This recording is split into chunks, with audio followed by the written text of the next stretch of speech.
Three fucked up signs that somebody with ADHD is actually listening to you and they are actually paying attention. These are the three signs. Comment down below if you know what I mean. First one is when we are listening to you with ADHD, we are going to be fidgeting. And the more that we can fidget, the more that we can move our body, the more that we can play with some of our jewelry. I play with my ring. The more that I'm actually kind of distracting my brain so I can close down my inner monologue and dialogue that kind of goes on in here and the talking in my head, to actually be able to pay attention and retain what somebody is saying. So one of the big signs is somebody with ADHD is truly paying attention to you.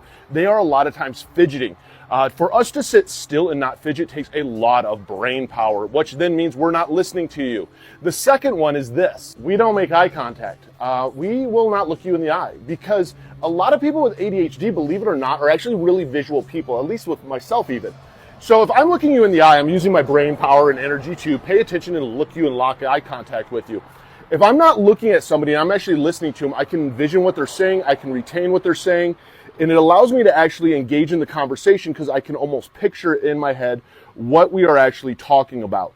So if I am not looking at somebody in the eye, I am paying more attention to when I am actually forcing myself to make eye contact, which a lot of people, that makes no sense. Now, number three is, I'm going to piss you off because I'm going to interrupt you nonstop. And if I'm interrupting you and I'm conversation hijacking you, it means I am listening to you more than you could ever imagine, because now what I'm doing when I conversation hijack is I am literally now talking over you and kind of making the story about me, because I'm trying to relate.